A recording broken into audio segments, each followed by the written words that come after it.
oil refinery. It's very important. You know, it's very important for our economy. We'd like to know more. We recently heard that you're going to on a trip to London to negotiate with a strategic partner. Can you tell us a little bit about this? Yes, we are now in the process of finding a new operator for the refinery. The situation is like this. The current refinery operator has a lease agreement that ends at the end of this year. At the end of 2019, we will have the possibility to have a new operator. And there are some interested parties. One of them wanted to meet with us in London. But we also have a team going out to Houston. As we speak today, we have 3 members of our team in Houston. There they will have 2 other parties meeting with them. And so what we are doing in the month of April, going forward, an outreach basically to all parties interested in operating the refinery in beginning January 2020. We used to have a long list. That long list by now has become shorter. Obviously, we knew that this would be the case. Yes. Because not all interested parties are really operators of refineries. So we will first meet the ones that are most that have the most capability, and then after that we will meet as we get appointments ready. We can move and reach out and give presentations. This is what we are doing at this stage. Okay. So how many parties are there actually that are interested, seriously interested in our refinery? I could say 7 big, let's say, companies or you could say entities that are willing to operate. They have expressed they're willing to do so. And also, there are a few parties with whom we have already signed NDAs, non-disclosure agreements. This was done in the month of March. So March was used to have this electronic or written correspondence back and forth, both parties. Those that have complied with our requirements on non-disclosure now have access to a cloud where our data room, basically what we call it. Okay. And then based on their own analysis of the information provided in that data room, they have made their own calculations on what investments would be required and what would be the margins that you could achieve with this refinery, with this configuration. Some of them have said, okay, we've done our analysis, we are not anymore interested, but there are some parties that have expressed still to be interested. So those are the parties with whom we would like to meet in the month of April. Okay. Still, we think after we finish this, let's say a group of 7, we could still meet with other parties that claim not to see any benefits in this refinery because maybe they have misunderstood our data in the data room, or maybe their calculations need to be adjusted, because what we're doing now is we are reaching out and going the utmost to see what is the most benefit we could achieve for this country and for the petrochemical industry survival in Curacao. So you, like you said in the beginning, the contract with PDVSA is going to expire at the end of this year. Is there hope that we will continue with the refining industry here on the island? Yes, we still think that this refinery has a margin, has possibilities. We know that the margin is not that big. I'm not creating any expectations that is beyond the realistic expectation. I really want to manage expectations of our local community. And so it's not a goose that lays the golden eggs. We don't have that refinery here, but we still think we know that this refinery can have a positive refining margin, even more if you're willing to invest. Because this is a medium conversion refinery. If an investor sees opportunity in the hydrocarbon industry and has experience with it, they could also decide on investing in making this a deep conversion refinery, which even more gives a bigger margin on the refined products. Because as you know, we put in crude and we take out products. And the products that we take out, if it's low sulfur crude, you could have huge amounts of white products, MOGAs, octane carrying combustible fuels. Those have the best prices on the market. So if you could produce more of that, more of those types of products, then obviously your margin in refining becomes bigger. Yeah. You have more profit. So this is how it's done. What we see is if we have a party that has a long-term perspective and would like to engage in long-term lease purchase of the refinery. If they see this, maybe they could invest and then grow, and we will have survival of our industry on the island. But time is short. Does that affect our negotiating position, meaning we will have to surrender or we will not get the best out of the negotiations because we're in a hurry right now? Yeah, the atmosphere is not ideal. It's not just because of the time constraint, because the 31st of December will not move. That's a target that it does not move. But also, the current operator is not operating as we want it to operate. So the refinery is down, all units are idle, so there's no productivity, there's no income, there's no revenues, but still there are many costs. So that also becomes a challenge. It's not the 31st of December only, but there's a lot of things that could happen even before we reach that date. Okay. So, like you said, there's a time pressure, but the pressure is even bigger because of this, operator. But now it's not only the operator that is unable to operate. We are now in the middle of sanctions, you know. There are U.S. sanctions imposed on all operators that are affiliated with PDVSA.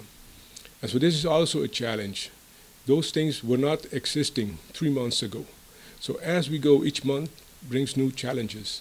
And those challenges, as we look forward, are all to be dealt with now. We are not talking about challenges to be dealt with in 2020. This is now. This is immediate. So obviously there are many measures we could take, and we are busy with that. Also see if we can apply for waivers or special licenses under these U.S. sanctions. And so there are lawyers working on those. See, maybe we could use this operator, being a PDVSA affiliate still, to operate the refinery in such a way that they could cover the costs. So that's our first priority at this time. Next to that, if we could find a toller, what we call a toller is a company like a trader that can provide crude and then provide guarantees for takeoff of the products that we produce, put them in the market, have their own logistics on transport of shipment and all of that. If we could find this trader that could just supply crude and take off products, not operate the refinery still, if we could have that match with this or any new operator of the refinery, being able to do this only for a few months in 2019, this would also be a survival of the industry on the island. Not only that, but we will safeguard all the jobs. We estimate this to be about 3,000 jobs. So we want really to have this refinery to be productive even now, not 2020. So what I'm saying is many challenges stacking up, and those challenges were not foreseen 3 months ago. So they are immediate, acute, so we have to really act fast. You were mentioning about the sanctions from the U.S. against Venezuela and the PDVSA company. I'm sure they do know that they're affecting us in a major way. What is being done right now? You told me you have some lawyers that are working on it, but what do you think the prospects are on that? There are a couple of things we could still do.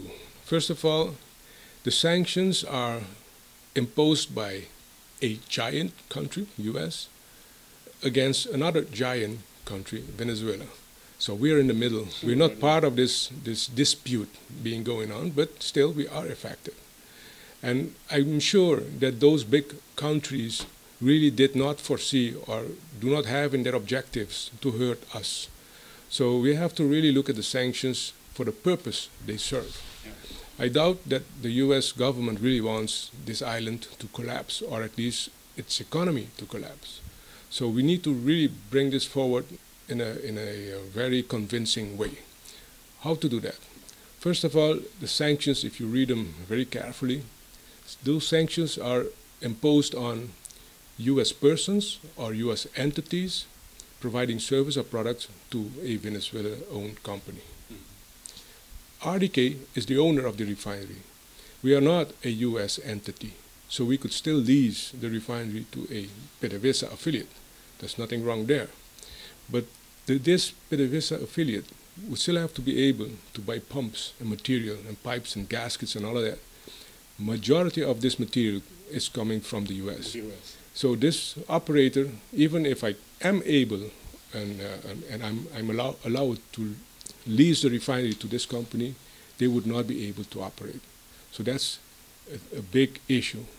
Your question was, what are we doing against that? So there are ways to be creative. First of all, like I said, those sanctions are not targeted against us. So we need to bring this forward.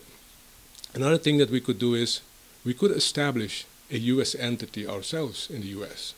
and then have this U.S. entity purchase all material that goes to the refinery operator. Obviously, we are not deviating from the sanctions because we want to be this transparent. We will register this operation at the Treasury Department, and also we will request a waiver. Because since we are then a U.S. entity, obviously those sanctions apply to us, and we are eligible to at least to apply for waivers. And those waivers have to be filled with justifications, because the sanctions have their purpose. So we don't want to deviate from that purpose, but we would like to indicate that this is done solely to be able to maintain an asset that is not Venezuelan owned. This is from the people of Curacao. We do not want to see this asset deteriorate and go to waste, so we would like to have this preserved and have this channel open to allow this operator to perform maintenance. So this is just one measure that we could still think it's feasible. We think we can achieve that. But then becomes the second question, will they be able to pay to purchase that material in order to maintain the refinery if there's no income? Mm-hmm. And so it becomes challenging. That's another question. And like I said, every month there are new challenges. As we go forward and see if we can at least reach the end of 2019. But the most important thing is you're still hopeful, and we're going to keep the refinery open. Now, the final objective is to safeguard the petrochemical industry for the country of Curacao. And so that includes have this refinery in operation, and then also safeguard all those jobs. This is our final objective. We will not deviate from that. If by the end of this year we will not have an operator to operate the refinery in 2020, we may need another 1 more month, maybe 2 more months.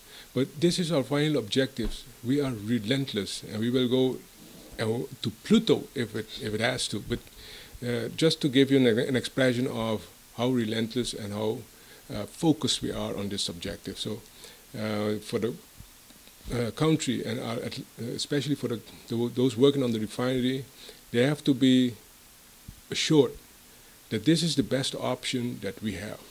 To have RDK and its PMO team do their jobs, we will travel, we will negotiate, and we will look for the best option for Curacao.